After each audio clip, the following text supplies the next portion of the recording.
salat subuh ini menjadi menarik karena dua namanya dan cuma satu-satunya dari semua salat yang 5 waktu disebutkan dengan dua nama dalam Al-Quran dan keduanya menggunakan sumpah. Satu, fajar yang imam tadi kita bacakan, wal fajr walayalin asyr. Perhatikan baik-baik, nanti ada rahasia dalam surah ini. Orang yang mampu memahami ayat ini, menunaikan salat di waktu fajarnya dengan semangat fajar, Allah akan muliakan hidupnya, Allah akan bebaskan dari kefakiran, diberkahi kalau punya jabatan, diberkahi kalau punya harta, dan ditutup hidupnya dengan husnul khatimah, ditampakkan surganya sebelum wafatnya. Dua, di Quran surah ke-81 At-Takwir di ayat ke-18, was-subhi idza tanaffas. Orang yang mampu memahami ayat ini, Allah akan jadikan semua aktivitasnya tertata, terukur, ringan dan sukses saat dilakukan. Ini yang menyebabkan Nabi langsung komen tentang subuh. Dan ingat, kalau Nabi sudah komen, umatnya tinggal like and subscribe. Jangan komen lagi ya. Allahumma barik li ummati fi bukuriha. Ya Allah, jika ada umatku memiliki gerakan subuh, senang ke masjid, senang menunaikan jamaah fajar, mohon sempurnakan berkahnya untuk umatku itu. Itu langsung doa Nabi itu. Baik, sehingga Nabi sebelum masuk waktu subuh, waktu fajar, diabadikan nanti dalam satu hadis yang diriwayatkan oleh sahabat junior, keluarga dekat beliau, ringkar A1 Ahlul Bait, Ibnu Abbas radhiyallahu taala anhuma. Didokumentasikan riwayat ini oleh Sunan Abu Daud dalam kitabnya Sunan Abu Daud nomor hadis 1367. Saking pentingnya subuh, Nabi persiapan dengan sempurna, merencanakan semua agenda saat bangun dari tidurnya.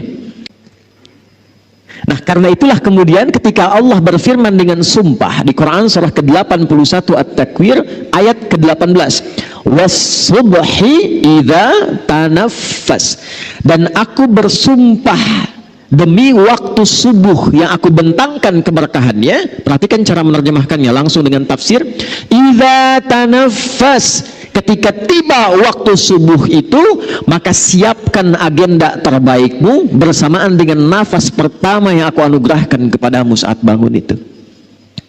Sehingga semua alam itu sudah menyiapkan agenda terbaik untuk berbuat kebaikan. Silahkan cek. Matahari saja itu ketika mulai bertugas membelah kegelapan malam, menunjukkan kebaikan pada manusia dengan perintah Allah, dimulai dengan subuh. Tumbuh-tumbuhan, kapan mereka memberikan manfaat dan menebarkan oksigen? Itu dimulai waktu subuh. Saya waktu di Belanda kemarin, berapa waktu lalu saya di Belanda, di Utrecht, kami ditempatkan di satu villa dengan alamnya yang sangat indah, udaranya bagus, bawahnya itu kanal-kanal indah. Di Belanda itu kanalnya disambungkan ke 13 provinsi, jadi kalau macet di darat, mereka itu pakai jalur kanal, sungai. Pak, saya tes keluar sebelum subuh ke balkon hanya untuk mengecek udara. Belum segar, Pak. Lalu saya tunggu, begitu tiba waktu subuh, waktu Utrecht di Belanda, begitu tiba waktu itu berubah udaranya dari yang tadinya agak pengap, padahal tumbuhan banyak karena masih karbon dioksida. Begitu tiba subuh, tiba-tiba berubah semua, segar, nyaman, indah. Was-subhi idza tanaffas. Anda bisa bayangkan, mohon maaf, begitu subuh tiba, matahari sudah beramal saleh. Begitu subuh tiba, tumbuhan sudah beramal saleh. Begitu subuh tiba, hewan sudah beramal saleh. Ayam sudah berkokok, binatang sudah bertasbih. Mereka sudah punya giat, rencana kegiatan yang disiapkan, dan mereka tidak dihisab. Kita yang dihisab, kita yang beraktivitas, khususnya kita yang muslim yang sudah punya iman, setiap bangun dari tidur ditanya oleh Allah dengan sumpah, hei Adi Hidayat, dari bangun ini rencana apa yang sudah engkau siapkan untuk dieksekusi di hari ini? Jadi sebetulnya nggak boleh ada orang Islam tuh bangun tidur nggak punya rencana hidup. Jangan sampai ditanya begini, jam 7 nanti apa yang dikerjakan? Belum tahu saya. Nah, itu belum subuhan. Apalagi bila dilakukan dengan berjamaah. Tidak ada satu pun sahabat-sahabat Nabi yang belajar dengan Rasulullah SAW datang ke masjid menunaikan sholat subuh kecuali mereka sudah punya rencana yang disiapkan untuk dieksekusi hari itu. Pak Wali datang subuhan, rencana apa yang disiapkan di hari ini? Jam 7 ada di mana? Jam 8 kerjakan apa? Jam 12 ada di mana? Itulah subuh. Itulah sebabnya mereka berangkat menunaikan aktivitas dari masjid, Pak Musa. Itu rahasianya kenapa tunggu syuruk. Dan itu rahasianya mengapa syuruk itu sampai dijamin oleh Nabi, itu pahalanya senilai dengan umrah dan haji. Tapi bukan sudah umrah dan haji ya, awas jangan dipotong nih videonya nih. Bukan sudah umrah dan haji, jangan sampai ditanya mau kemana, musabihin, ngapain? Haji. Awas ya, awas nih, karena beberapa tempat nih sudah bergeser itu ya. Awas. Kenapa begitu besar pahalanya? Lihat kalimatnya di hadisnya. Man shallal ghadata fil jama'ati. Siapa yang mau bergerak menunaikan salat subuh berjamaah. Thumma yaqudu yadhkurullah. Lalu dia setelah subuh itu duduk berzikir kepada Allah. Nanti kita lihat rahasia zikir itu apa. Dia duduk berzikir kepada Allah.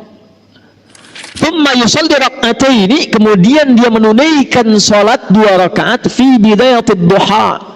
Saat tiba awal duha. Awal duha itu matahari naik melewati tempat terbitnya masyrik, lalu dia bergeser. Pergeserannya disebut isyraq. Sifatnya disebut syuruk. Karena itu syuruk itu adalah awal duha. Duha itu punya 3 waktu. Awal duha, pertengahan duha, akhir duha. Dan rakaatnya bisa berbeda. Awal duha itu kata Nabi cukup 2 rakaat. Jangan terlampau soleh. Boleh, lebih dari itu boleh. Boleh, tidak ada masalah. Tapi intinya di 2 ini. Fakana alaihi ka ajri hajjin wa umratin.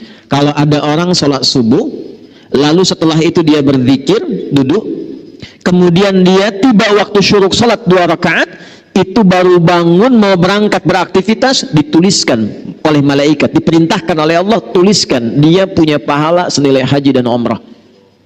Lalu disebutkan oleh Nabi sempurna, sempurna, sempurna.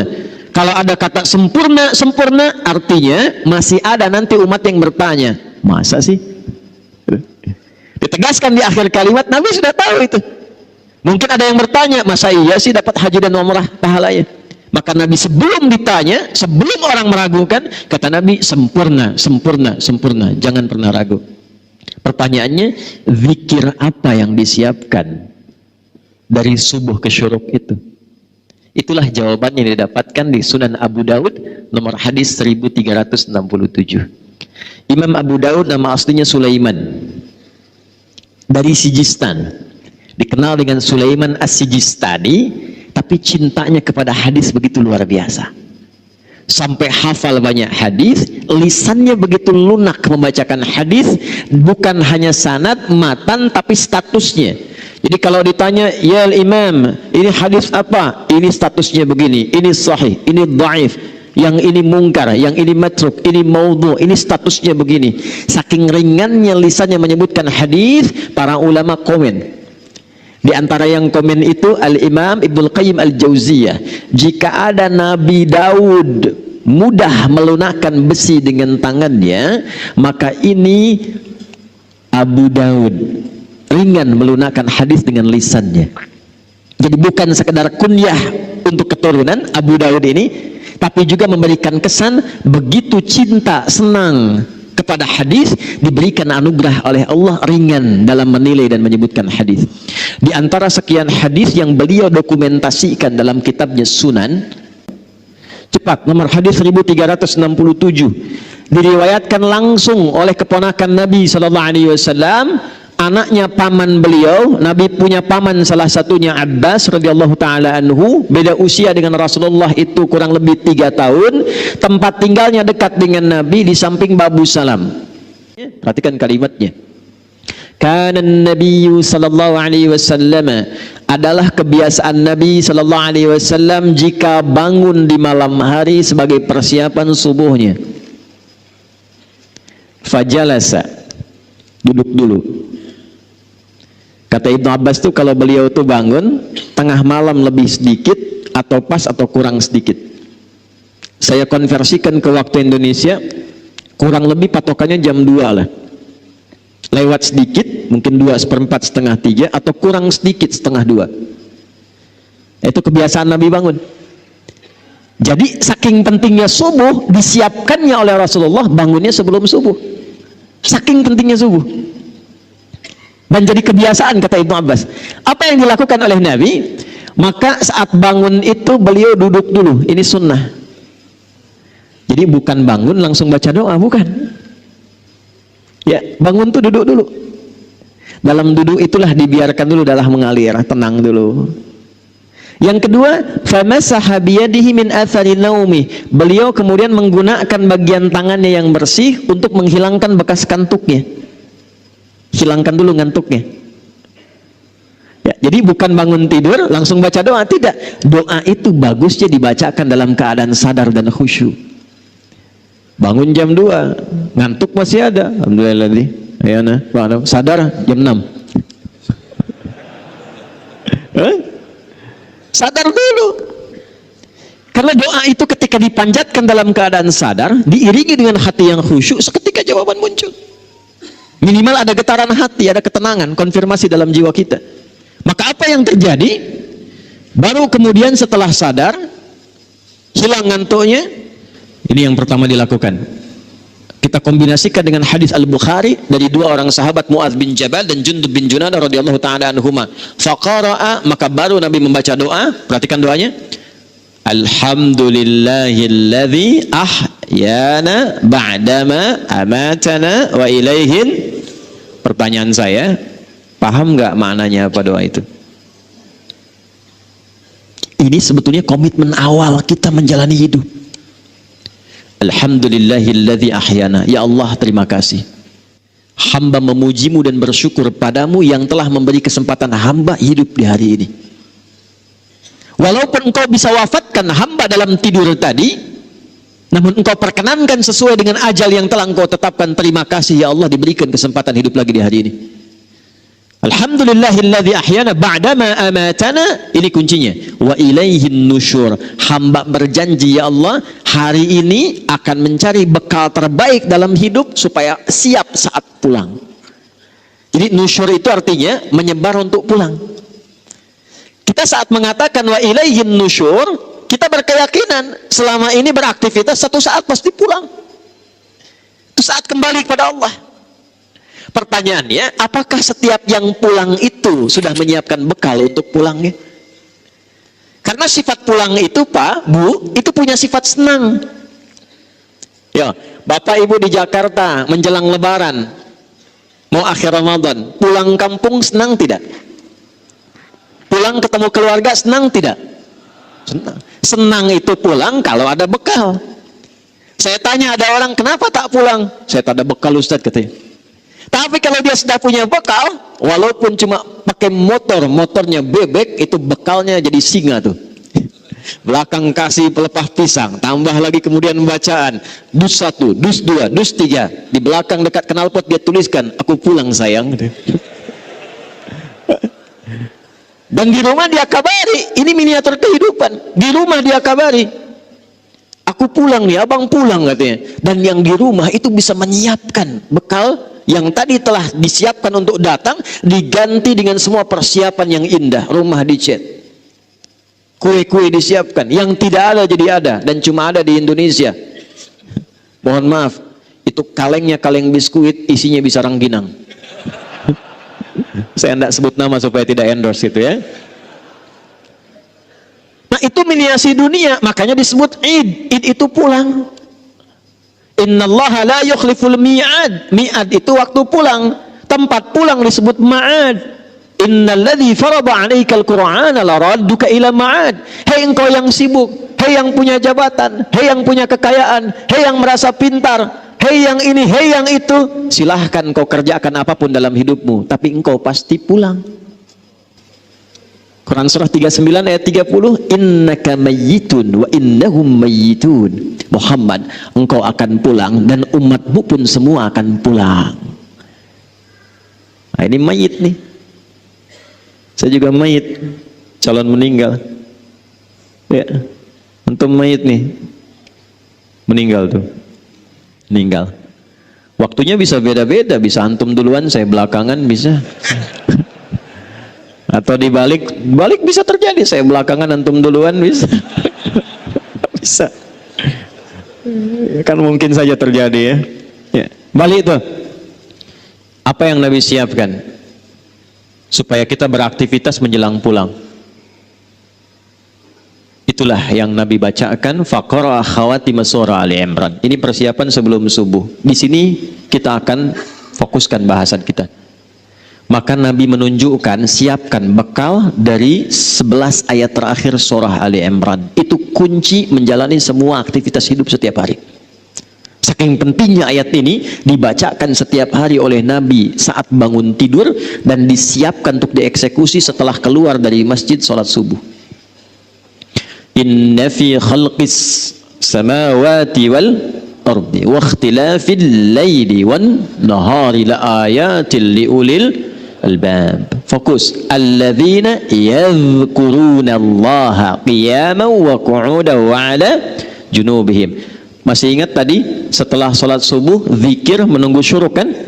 Dijawab di ayat ini, alladzina yadhkuruna Allaha qiyaman wa qu'udan wa ala junubihim wa yatafakkaruna fi khalqis samawati wal ard rabbana ma khalaqta hadza batila subhanaka faqina adzaban nar. Belum selesai. Rabbana innaka man tudkhilin nar faqad akhzaita wa ma lidh-dhalimina min ansar. Belum selesai. Rabbana innana sami'na munadiyan yunadi lil imani an aminu bi rabbikum fa'amanna. Rabbana faghfir lana dhunubana wa kaffir 'anna sayyi'atina wa tawaffana ma'al abrar. Rabbana wa atina ma wa'adtana 'ala rusulika wa la tukhzina yaumal qiyamah innaka la tukhliful mi'ad. Sampai sini saja, sampai pulang.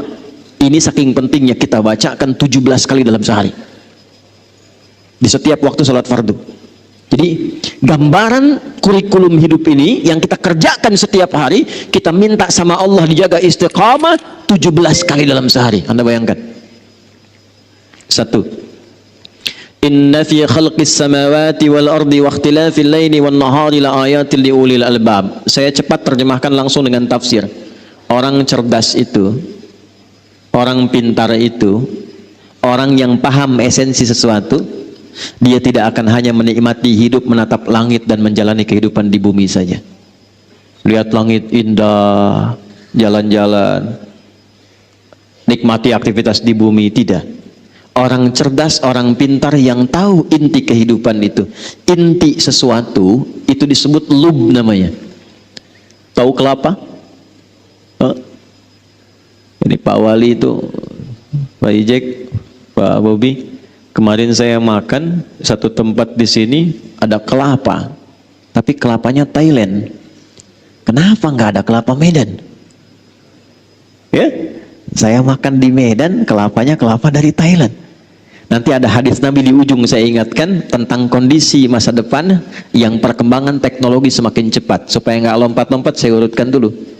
Kelapa itu ada kulitnya nggak luarnya? Serabut ya. Setelah ketemu serabut ketemu apa? Batok kelapa. Setelah ketemu batok ketemu apa? Ada dagingnya ya. Nah, lalu air, kalau kita lihat kelapa di dalamnya itu kan ada daging halus tuh ya. Itu yang paling enak kan? Itulah lub namanya. Inti sesuatu, inti kelapanya, lub. Jamaknya disebut albab. Ada orang yang kalau disebutkan sesuatu paham, oh ini intinya, arahnya ke sini. Itu ulul albab. Tapi ada orang yang dijelaskan sekali belum paham, 2 kali baru paham, daging kelapa. 2 orang disebutkan, yang satu paham, yang satu 3 kali belum paham-paham, batok kelapa.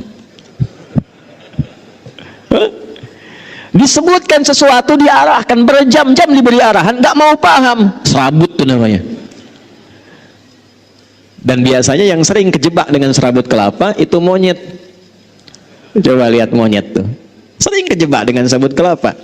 Jadi bedanya hewan dengan manusia, manusia itu didesain oleh Allah inti otaknya itu dan inti hatinya untuk cerdas dan pintar. Tidak ada manusia bodoh.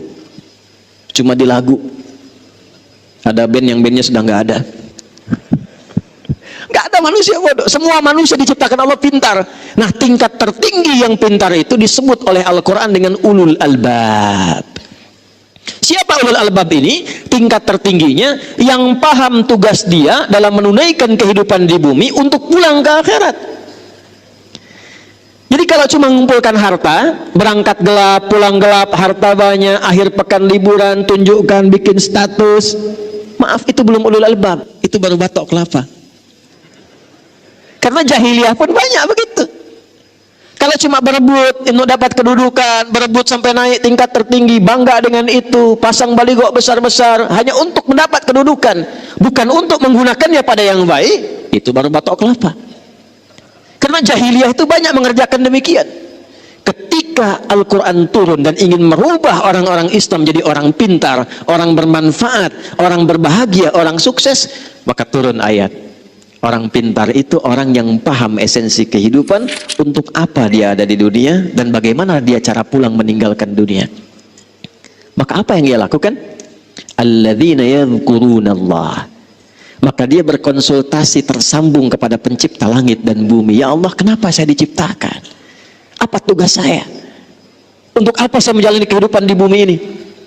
Qiyamah wa qu'uda wa ala junubihim. Ya Allah, berikan pedoman pada saya saat saya berdiri, jalan, lari, apa yang harus saya kerjakan. Saat saya duduk, bagaimana saya harus lakukan. Saat saya tiduran pun bagaimana tidur yang baik.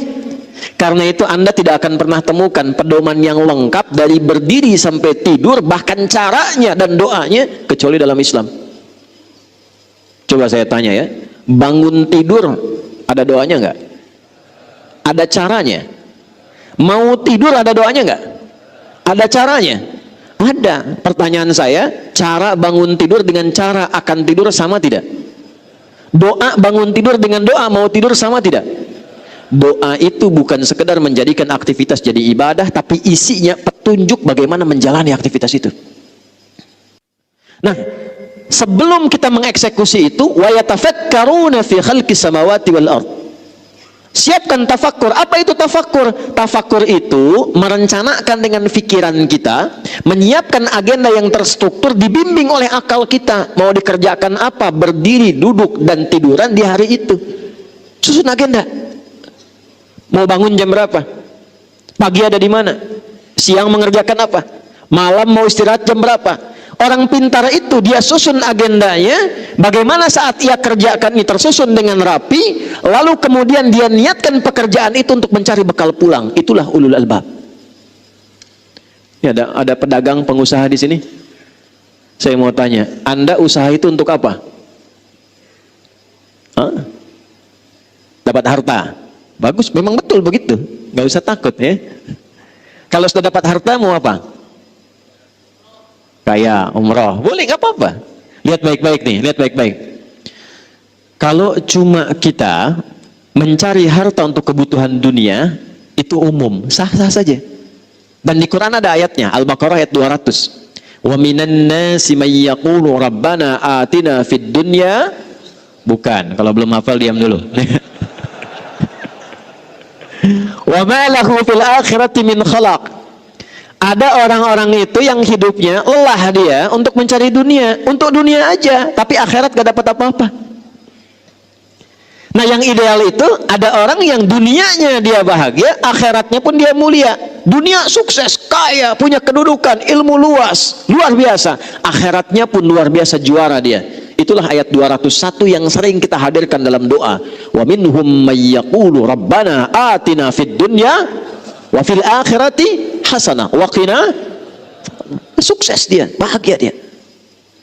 Nah, bagaimana cara mengonversi itu? Pertama, lihat pesannya, langsung diterapkan oleh Nabi lewat bahasa Quran tadi.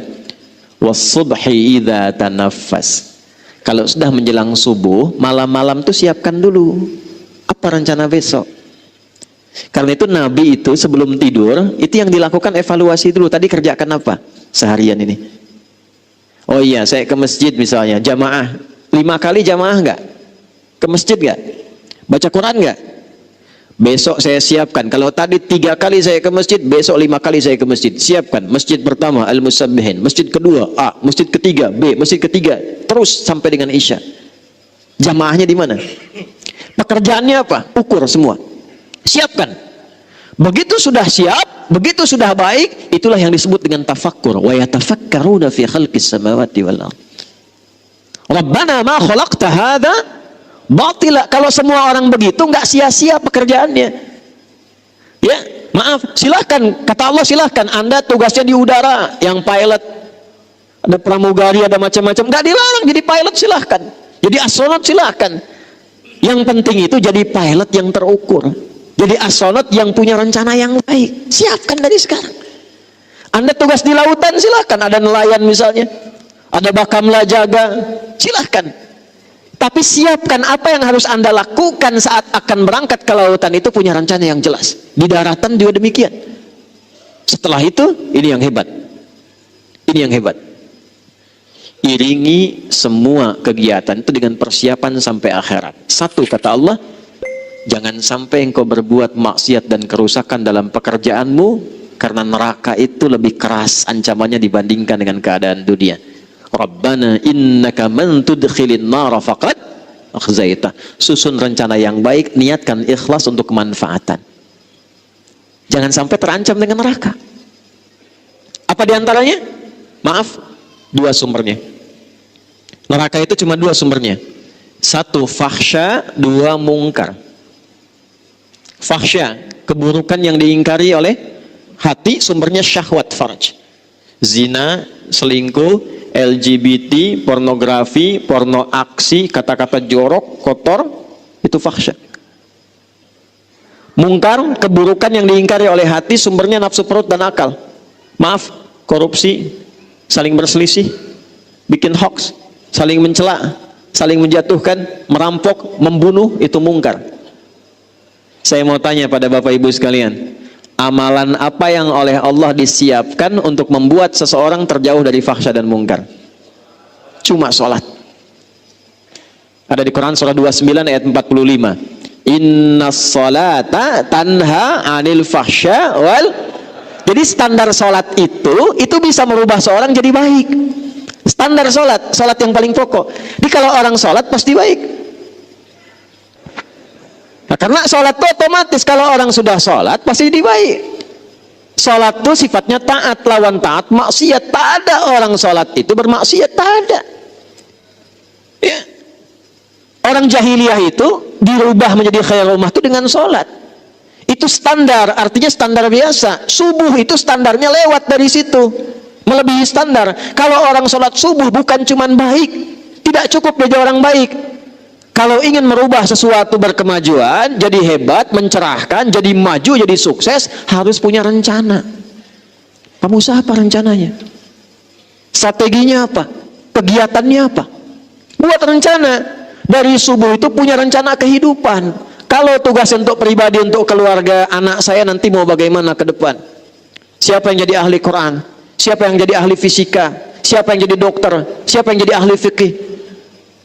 Dengan istri kompak. Nah, itulah yang disebut ulul albab. Kalau amanahnya lebih luas, RT, RW misalnya, sampai ke lurah, camat, sampai ke wali kota, sampai ke gubernur, sampai ke atas lagi, maka disiapkan rencananya dengan sifat-sifat tugas kerjanya. Di Sumatera Utara ini bukan cuma bicara siapa yang kemudian naik jadi pemimpin, tapi apa yang akan dilakukan setelah kemudian Allah berikan amanah itu. Mitigasikan. 33 kabupaten ini kekurangannya apa? Masuk hadis Nabi. Perhatikan. Sayati 'alaikum zamanun aw kama qala, akan datang satu masa nanti. Ditandai dengan taqarubuz zaman, waktunya begitu cepat berlalu. 1 tahun kayak sebulan, sebulan kayak sepekan, sepekan kayak sehari, sehari saya sekilatan. Pada saat itu terjadi, taqarubul aswaq, pasar mudah diakses. Dulu ibu ke pasar tuh pakai angkot, Bu. Turun belanja. Sekarang klik di handphone, barangnya datang. Jadi benar yang Nabi sampaikan terjadi. Pasar mudah diakses. Tapi saat yang bersamaan, yantashirul kadhib, manipulasinya banyak. Benar kayak salah, salah kayak benar. Orang mulai tipu-tipu, Dan tipu-tipunya karena ada perkembangan teknologi, pindah dari offline jadi online. Sekarang banyak tertipu dalam online. Dulu judi itu offline, sekarang judi online. Sampai Zeus bingung ikutan judi itu. Saya bingung kalau di jalan tuh, lihat ini ke Banten, lihat Spiderman minta-minta. Transformer sudah di jalanan, sekarang minta sumbangan. Di Medan masih manusia silver ya, di Banten tuh Spiderman turun ke bawah minta sumbangan. Zeus ikutan judi kan. Memang dunia ini sudah kacau sekarang. Tantasyirul fitan, ya fitnahnya makin banyak. Jadi kalau kena fitnah biasa saja. Memang kata Nabi fitnahnya makin banyak, berarti nabinya benar. Syukur itu. Cuman yang mesti dilakukan apa? Sambut hadis Nabi itu. Ketika dipertemukan seperti ini, jangan diam. Tidak ada sholat subuh di zaman Nabi kecuali semua jamaah saling kenal satu dengan yang lainnya. Sehingga yang sakit tidak bisa ke rumah sakit ketemu dokter. Al-Musabbihin bikin satu gerai. Dokter-dokter ada database-nya. Yang sakit datang konsultasi, tak perlu ke rumah sakit, dapat obat generik. Yang lapar datang, pulang-pulang kenyang. Oh, ini ada sarapan tidak nih subuh ini? Cuma tanya Pak, cuma tanya. Yang haus datang, pulang. Yang tidak punya pekerjaan, ada database. Wah, ini yang punya usaha, konsultasi. Selesai. Itulah subuh. Karena itu sifatnya gerakan. Gerakan itu bergerak, beraktivitas. Jadi kalau cuma datang, sholat, pulang, nah itu belum sempurna. Nilai-nilai value yang melekat pada subuhnya. Sholatnya sah, dapat pahala. Cuman sampai pahala saja. Keberkahan subuhnya nggak dapat dengan sempurna. Kesuksesan mungkin, kebahagiaan belum tentu. Jadi ada sukses saja, ada bahagia saja, ada sukses dan bahagia. Sukses saja disebut dengan fauz, saya akhiri. Bahagia saja disebut dengan, awas hati-hati, fariha. Ya. Kalau sukses dan bahagia disebut dengan falah namanya. Saya ulangi, falah namanya. Ini saya pilih ya. Coba pilih. Kaya tapi gelisah atau miskin tapi tenang? Pilih.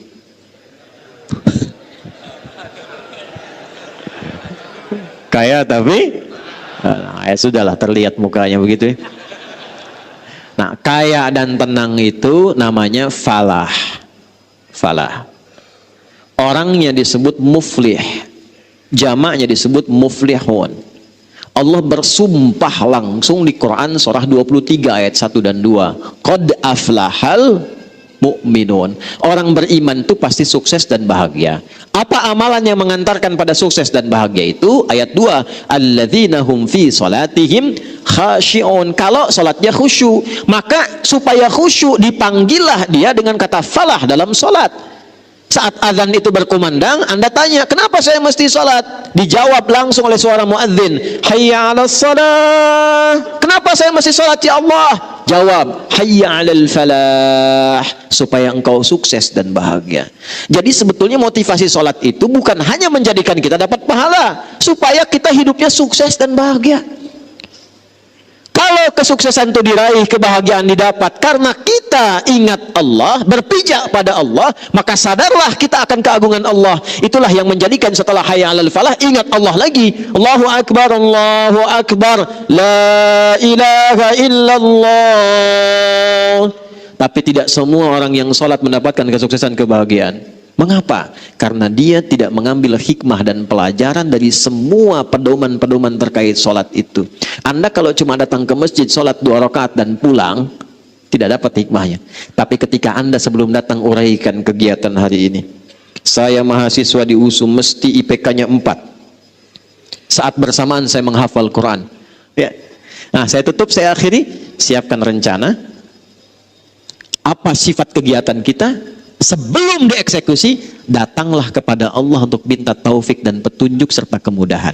Datangnya kita ke masjid untuk sholat itu bukan sekedar sholat, minta sama Allah, ya Allah saya punya agenda nih, ya Allah saya punya kegiatan, fa idza faraghta fansab wa ila rabbika. Nah, wa ila rabbika farghab itu datangnya lewat sholat. Makanya kenapa sholat pertama disebut dengan fajar? Karena ada pancaran dalam tubuh kita merespon panggilan Allah. Allahu akbar, Allahu akbar. Sudah subuh nih, siap ya Allah saya datang. Datang dengan agenda. Sujud kita minta, ya Allah mudahkan urusan saya, lindungi pekerjaan saya, berkahi hidup saya, sayangi keluarga saya. Urutkan. Itu yang dimaksudkan. Itulah kemudian Allah bersumpah di surah Al-Fajr, wal fajr walayalin wasyaf'i wal. Tiap tahun mesti begitu sampai ketemu puncak tahun, sehari ke-10 di bulan Idul Adha. Nah, qasam di Quran surah 89 sumpahnya itu wal fajri, di situ kata para ulama tentang keutamaan fajar saat Idul Adha. Tapi maksudnya berlatih setiap tahun supaya setiap pagi itu begitu aktivitasnya setiap tahun sampai ketemu Idul Adha, sampai ketemu Idul Adha. Kalau bisa dikerjakan, saya tutup, tidak ada satupun orang yang dapat rezeki kecuali puas. Ketika dapat dia berbagi, punya kedudukan dia manfaat, lalu Allah siapkan di akhir kehidupannya cara pulang yang baik. Ya ayyatuhan nafsul mutmainnah. Karena dia punya agenda, dia punya arah, hidupnya tenang, maka meninggalnya pun dalam keadaan tenang. Hei jiwa yang sudah tenang, siap-siap pulang. Irji'i ila rabbika radiyatan, siap pulang, aku sudah ridha dengan amalmu, engkau pun akan ridha dengan pemberianku. Sudah siap pulang? Allah, ya. Baik. Ada satu penjaga masjid di Pasar Rebo di Jakarta, tapi di daerah, bukan di kotanya. Tugasnya marbot masjid aja. Tapi dia tahu fikih marbot, belajar dari Bilal. Dinikmati kerjanya, Pak. Nanti ada belajar ya, ada belajar. Saya entah mengapa beliau ini saking ikhlasnya datang orang Qatar. Qatar, Pak, lampu merah sonoan dikit tuh. Datang ke situ hanya untuk bertemu orang itu dan tidak tahu dari mana tahunya. Datang, beliau bilang, saya ingin renov musola ini, tapi bapak saja yang jaga. Ini kisah nyata. Singkatnya direnov jadi. Begitu jadi ditingkatkan cintanya pada masjid. Yang buka masjid beliau, yang bersihkan beliau, yang azan beliau, qomat sampai ngimami beliau, semua bersih. Satu kali hari Kamis puasa, nunggu buka ba'da asar, sudah rapikan masjid tuh orang sholat, tiduran dekat karpet. Karena punya kurikulum, punya persiapan amal, punya strategi beramal, beliau sudah paham ini cuma sementara. Saat pulang itu nggak akan disebut ini marbot, ini penjabat, ini rakyat, ini ustaz. Yang penting saya siapkan bekal pulang. Itu cuma tiduran, Pak. Tiduran di tempat yang dirawat, di tempat yang diberkahi itu cuma merem-melek. Ya ayyatuhan nafsul mutmainnah. Meninggal beliau di tempat yang beliau abdikan, di tempat beliau ibadah, dalam keadaan yang tenang, sukses beramal. Cara pulangnya, meninggal cuma merem-melek, meninggal. Maaf ya, hati-hati pojok tuh sudah ada yang merem-melek tuh. Nah, itulah subuh. Ya. Jadi saya tidak menginginkan kita mengerjakan sesuatu tapi kita tidak paham apa yang dilakukan. Maka kesimpulannya satu, subuh bukan sholat biasa, tapi menjadi gerakan bagi kita untuk bisa memaksimalkannya dan mendapatkan nilai-nilai kebaikan di dalamnya. Satu. Dua, subuh sifatnya gerakan, tapi gerakan yang merubah hidup kita. Makanya baca lagi surat Al-Fajr tadi.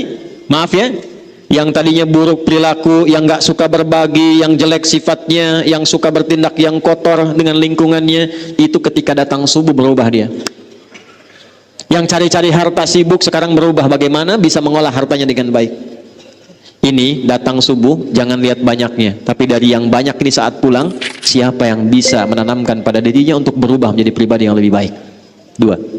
Tiga, subuh itu salat jamaah dengan disifati ta'aruf, saling mengenal. Kalau bisa digerakkan, wali kota di level gubernur naikkan. Subuh itu untuk yang muslim kenalkan, jangan cuma datang, bikin program kenalan. Kalau bisa bikin database nih. Ya, Pak Jamal, masjid ini punya database minimal dari warga sekitarannya. Kenalkan. Nanti wali kota, gubernur, macam-macam kunjungan, kenalan. Itu kalau sudah begitu, nggak ada masalah-masalah yang didapatkan di masyarakat kecuali tuntas karena kenal langsung di lapangan. Nah, itulah ilmu belusukan Nabi yang ditiru oleh Umar pada masa itu. Sehingga ketika Umar jadi khalifah, jadi pemimpin, itu sudah biasa dengan belusukan dan tidak bawa kamera. Ya, karena masa itu belum ada. Masa itu belum Ada. Kalau ada ya dipakai juga untuk dokumentasi dan nyampaikan ke masyarakat bahwa ini program kita. Ya, bukan untuk bikin status. Jamaah juga begitu tuh, foto-foto macam-macam, ya. Nah, niat innamal a'malu bin. Nah, yang terakhir ini yang paling penting, subuh membuat kita semakin bersaudara. Semakin mencintai, menyayangi. Saya tutup, Nabi tidak pernah melihat dalam subuh kecuali sebelum sholat beliau tengok siapa di saf mana jamaah-jamaah itu, sampai Nabi tahu siapa yang ada di posisinya. Saya akhiri dengan singkat, seorang jamaah di sayap kanan hilang di era Nabi. Nabi tanya, mana si fulan? Belum ketahuan ya Rasulullah. Tunggu sampai dekat ke akhir habis sholat subuh. Ini kisah nyata. Karena waktunya mau habis, diputuskan sudah kita mulai sholat. Begitu selesai sholat gak ada, kita tengok ke rumahnya. Datang disusuri, ternyata ya Allah ya Rabbi, ketemu rumahnya agak jauh, yang tersisa hanya istrinya. Ditanya, aina zaujuk, kemana suamimu? Ya Rasulullah, dia telah kembali kepada Allah, meninggal. Itu sampai dicari, ditemukan sudah meninggal. Nabi cari. Nabi bilang gini, ada yang aneh enggak sebelum meninggal? Tidak ya Rasulullah, cuma dia bilang begini, ya Allah, kenapa kau gak makin jauh? Ya Allah, kenapa bukan yang baru saja? Itu aja yang saya bingung ya Rasulullah. Kata Nabi, bukan. Dia itu sebelum meninggal ditampakkanlah pahala sholatnya yang sering dia lakukan ke masjid itu, dalam subuh khususnya ditampakkan. Jadi bukan berarti kita sia-sia, nanti sebelum meninggal kebiasaan kita ditampakkan. Kalau yang rajin tuh amal soleh ditampakkan amalnya, sehingga itu yang membuat kita tenang. Lalu dia melihat ternyata jalannya itu dihitung, banyak pahalanya. Dia berkata, ya Allah, kenapa nggak makin jauh lagi aja masjidnya sehingga makin banyak pahalanya? Satu waktu di musim dingin dia keluar pakai baju double, di jalan ada yang kedinginan saat akan berangkat ke masjid. Dia copotlah baju yang luar, dia pakai yang dalam tuh yang baru, yang luar yang lama. Begitu diberikan, keluar pahala ditampakkan sebelum wafat. Dia berkata, ya Allah, kenapa yang nggak baru saja yang saya berikan, kenapa harus yang lama? Karena pahalanya berbeda. Salat, itulah janji Allah, ya ayat Tuhan nafsul. Dan tempatnya ayat itu di surah Al-Fajr.